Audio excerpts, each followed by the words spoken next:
Kroket on selline tore seltskondlik mäng, mida võivad mängida koos mehed, naised, noored, vanad, kiired, aeglased.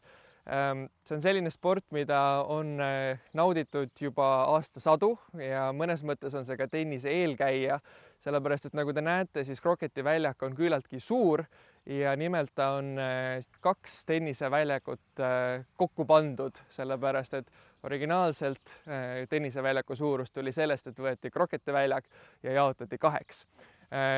Aga Kroketi mäng on 2 meeskonnaga mäng, kus igal meeskonnal on omad pallid, ühel meeskonnal 2 palli, kokku siis 4 palli siin mängus.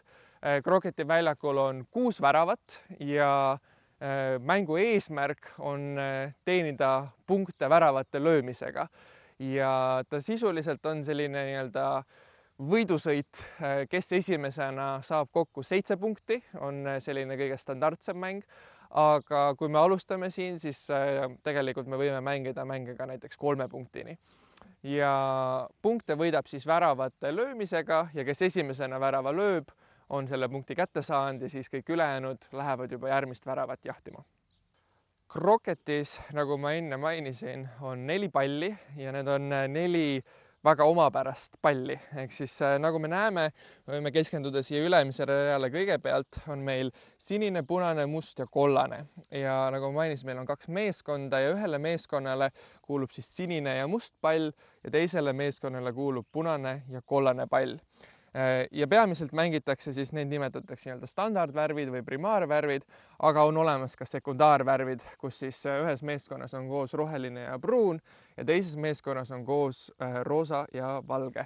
Ehk siis kui ühe väljaku peal toimub mitu mängu, siis 2 mängu eristamiseks kasutatakse 2 erinevat värvi. Aga meie võime esialgu keskenduda nendele standardvärvidele. Ja palle lööme me sellise riistaga, mida me kutsume siis eesti keeles vasaraks, inglise keeles on selle nimed mallet. Ja vasaraga löömisel tegelikult reeglites liiga palju ettekirjutusi ei ole. On lihtsalt öeldud, et löömise ajal ei tohi käega puudutada vasara pead ja sa pead lööma palli vasara siis ühe või siis teise otsaga. Ja peale selle tegelikult suurt reegleid ei olegi. Kõige levinum viis, kuidas palle lüüa kroketi vasaraga, on niimoodi, et sa sätid selle kroketi vasara endale 2 jala vahele, võtad selle kroketi vasarast kuskilt ülevalt poolt või keskelt kinni ja sisuliselt paned lihtsalt ühe tau pallile pihta ja selle peale pall juba liigub. Aga nagu ma mainisin, tehniliselt ei ole ka keelatud kasutada mingisuguseid teistsuguseid võtteid, kui on vaja, saad külje pealt lüüa, kuigi see ei ole niivõrd täpne. On mingisuguseid situatsioone, kus sul võib-olla on vaja hoopis tagurpidi kuidagi lüüa. See on ka võimalik, aga alustamiseks kõige kindlam viis on sättida vasar palli ette ja sättida enda päkad vasara siis selle tagumise otsaga sama joone peale. Ja siis võtta vasarast kinni, nagu ma näitasin, kas niimoodi rusikas või siis üks käsi teistpidi või mõlemad käed teistpidi. See on puhtalt, kuidas sul endal mugavam on. Minul on mugavam hoida käsi niimoodi ja oluline on see, et siis stabiilsuse huvides, et need käed puudutaksid üksteisega kokku, sest muidu on seda stabiilsust vähem. Ja löömise selline lihtne tehnika on see, et sa tuled oma ülakehaga allapoole ja võtad vasara natukene õhku niimoodi, et sul küünarnukis oleks nurk sees ja siis sa proovid küünarnuki ja tegelikult ka randme suhteliselt jäigana hoida, et sa võid ette kujutada, nagu sul oleksid legomehikese käed. Ja siis sellises asendis sa tahad saavutada sisult sellise pendli liikumise, mis siis tuleb sinu õlgadest. Ja tegelikult ei pea siia löögi sisse üldse palju hoogu panema, vaid võid lasta lihtsalt vasaral kukkuda ja juba sellest piisab, et lüüa pall kas või nii kaugele, et ta läheks teisele poole väljakut. Aga jõuame nüüd mängu juurde. Nimelt, mäng algab sellest nurgast, kus on kollane lipp ja need lipud, igas nurgas on üks lipp, annab tegelikult ka esimese sellise spikri, mis on pallide löögi järjekord. Nimelt me alustame sealt sinise lipuga sinine pall, siis tuleb punane, siis seal nurgas on must ja siis siin nurgas on kollane ja niimoodi ta läheb ringi ratast järjekorras, kõigepealt lööb sinine, siis lööb punane, siis lööb must, siis lööb kollane. Ja mäng algab siit nii-öelda 4. nurgast ehk siis kollase lipuga nurgast ja kõige esimene pall, nagu mainitud, on sinine pall ja sinine pall sihib sinise latiga väravat, mis on siis seal taganurgas kõige äärmine värav. Ja nagu ma mainisin, me alustame siit kollase lipuga nurgast. Esimene löök on meil siia sinise latiga värava juurde ja siis me hakkame minema väljaku peal kõigepealt päripäeva, ehk siis siin teises nurgas on meil teine värav, siis me tuleme siit punase latiga värava juurde, on 3., siis siit tuleb 4. ja siis me läheme keskele. Tuleme siit 5. ja see keskpost on, tal ei ole mitte mingisugust muud funktsiooni, kui et olla lihtsalt tüütuks takistuseks. Ja siis me tuleme sellest postist ümber, ükskõik ühelt poolt või teiselt poolt, vahet ei ole, siit keskmisest väravast ja siis me hakkame minema teisele poole, ehk siis see 7. värav, 8. värav on samad väravad, mis me nüüd esimesed 2, aga lihtsalt on vaja pall saada teiselt poolt läbi. Ja siis tuleme siit vastupäeva ja siis uuesti keskele ja kui nüüd siia 12. värava juures peaks olema seis 6-6, siis nii-öelda kõige viimane 13. otsustav värav tuleb siis uuesti punase latiga värav siit natukene konksuga tahapoole. Aga üldiselt enamus mängud lõpevad enne seda ja kui me otsustame, et me mängime esialgu mitte selleni, et kes esimesena saab 7 punkti, vaid kes esimesena saab 3 punkti, siis juba see mäng lõpeb esimese päripäeva ringi jooksul. Niisiis, ma antud hetkel mängin ise mõlemat meeskonda, aga esimese meeskonna esimene mängija, kellel on siis sinine pall, alustab. Ja siis siinkohal ma mainiksin, et kroketit saab mängida 2 meeskonna liikmega kui ka 1 meeskonna liikmega, ehk siis kas 2 inimesega kokku või 4 inimesega kokku. Kui te mängite nii-öelda 2 kokku, ehk siis ühes meeskonnas on 1 inimene, siis 1 inimene peab mängima 2 palli.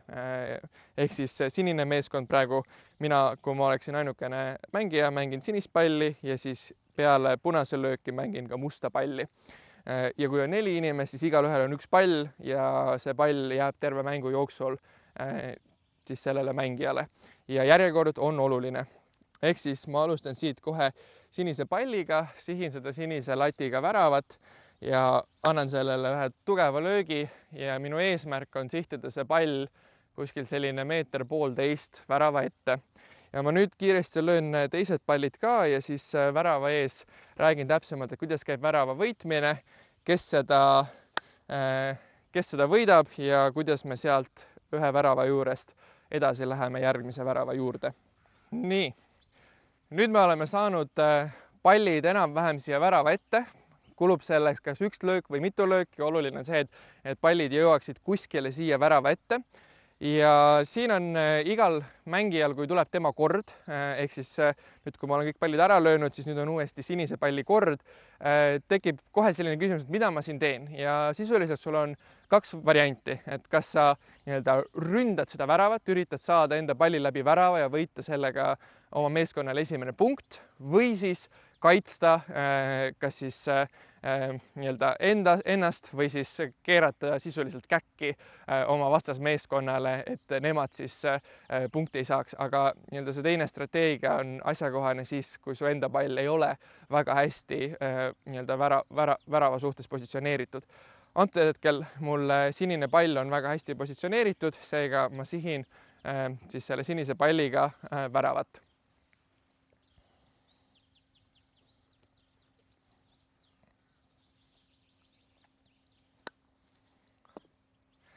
Nii, nüüd on meil selline situatsioon, et kui tulla vaadata siit kõrvalt seda palli, tekib kohe küsimus, kas pall on läinud läbi väravast või ei ole läinud läbi väravast. Ja kuidas seda hinnata, on see, et kui vaadata sisse mineva külje pealt või siis sisse mineva külje pealt, aga ülevalt alla vaadates, ei tohiks olla näha sisse minevat palli.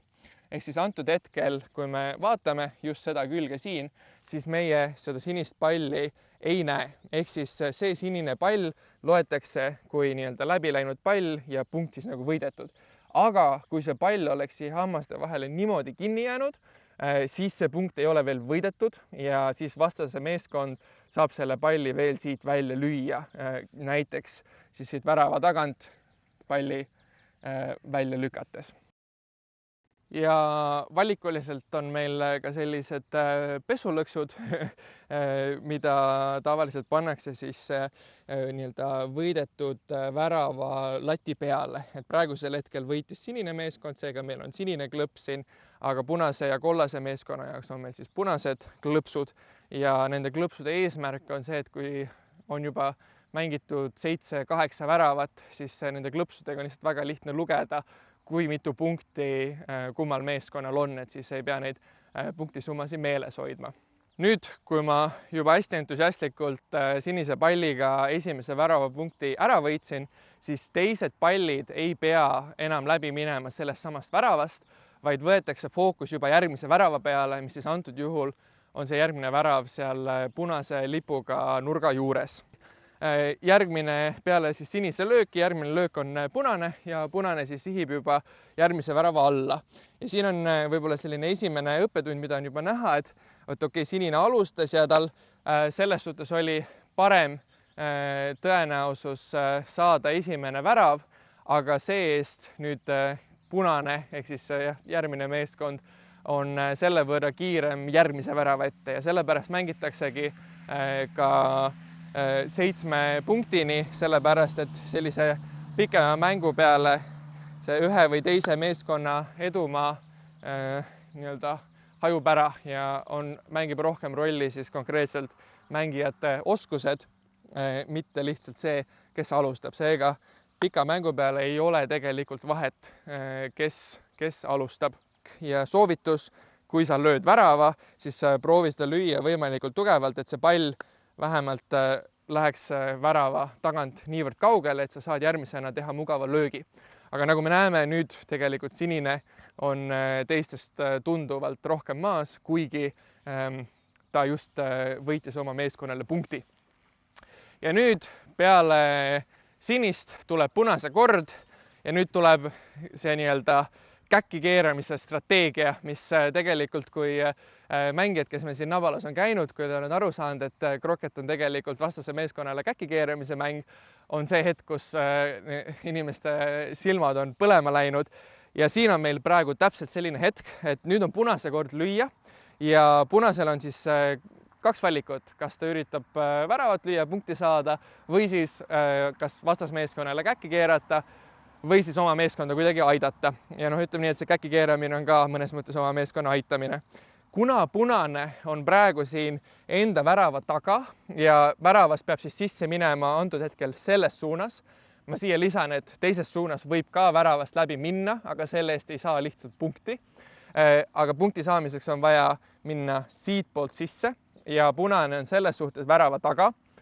Ja siis punane peab siinkohal mõtlema, et kes mulle järgneb ja kui me vaatame neid nurgalippe või me vaatame siis keskel olevat posti, kus on ka värvid, see on siis nii-öelda teine spikker, kus vaadata värve, siis me näeme, et järjekord on sinine, punane, must ja kollane, ehk siis punasele järgneb must ja kui me vaatame meie praegust mänguväljakut siin, siis must on tegelikult mesimagusas positsioonis värava ees, et järgmise löögiga lüüa värav. Ehk siis punasel on nüüd võimalus kas sihtida musta, et lüüa see must kuskile kaugele või siis parkida ennast kuidagi siia musta ja värava ette, et mustal ei oleks mugav kohe otse väravat lüüa.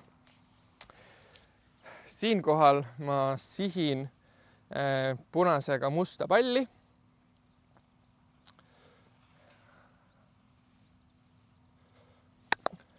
Ja löön selle musta palli kaugele eemale, mis on täpselt see eesmärk, mida ma tahtsin saavutada.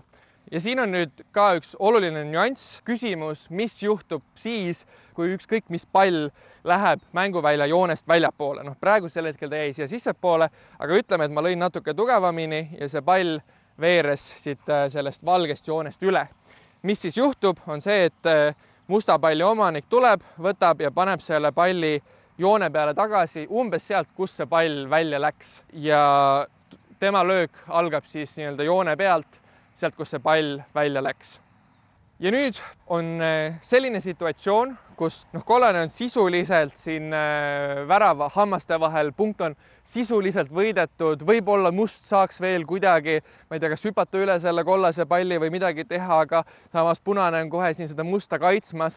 Ehk siis, kui näiteks sinise ja musta meeskond siis otsustab, et tegelikult me enam ei taha seda väravat jahtida, et me tahaks minna järgmise värava alla, tekib kohe küsimus, et kas tohib minna järgmise värava alla valmis, kui eelnev värav ei ole veel võidetud.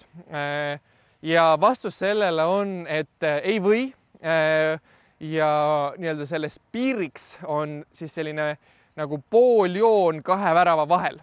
Ehk siis, kui me räägime praegu veel mitte võidetud väravast siin ja järgmisest väravast, mis on seal musta lipuga nurgas punase latiga värav, ehk siis nende kahe värava vaheline pooljoon on vot siin see väljaku pooljoon, ehk siis kõik pallid peavad jääma väljakust siis nii-öelda siia poole, mängitava värava poole. Ehk siis kui mõni pall lüüakse teisele poole, siis peale seda, kui näiteks kollane või siis nii-öelda see punase meeskond on võitnud oma punkti siin, siis vaadatakse seda situatsiooni ja kui mõni pall on löödud liiga kaugele järgmise värava nii-öelda poole peale, siis on suluseis. Ja mida tähendab suluseis? Suluseis tähendab seda, et vastase meeskonnal on võimalik suluseisus olev pall saata siis ühele või teisele penaltialale. Ja penaltialad on siis väljaku kahes küljes olevad sellised poolringid, sektorid, ja suluseisus olev pall, mis saadetakse sinna, peab mängu alustama siis ühest või teisest sellest penaltialast ja võib olla ka joone peal või siis siin penaltiala sees. Toome kohe näite, et punkt ei ole veel võidetud, aga mina olen sinine meeskond ja peale kollast tulen siin sinisega ja tahan juba lüüa sinna järgmise värava ette hästi nahaalselt, löön hästi kaugele. Pall on ilmselgelt suluseisus, sest ta on üle poole väljaku ja nüüd sinisele järgneb punane. Punane siin natukene veel saboteerib seda musta, et must ei saaks kollasele ohtu teha. Ütleme, et lööb selle eemale. Ja praegu juhtus niimoodi, et me tegelikult ka lõime läbi, et me saame siit vaadata, et kollane on siit läbi läinud. See on puhas juhus, aga näed, punkt on nüüd võidetud ja nüüd, kui on punkt võidetud, vaadatakse üle, kas mõni pall on suluseisus ja pilk läheb kohe selle sinise palli peale, kes on ennast liiga kaugele ette sättinud. Ehk siis see pall siin on nüüd suluseisus, nüüd vaadatakse, kui punkt on võidetud.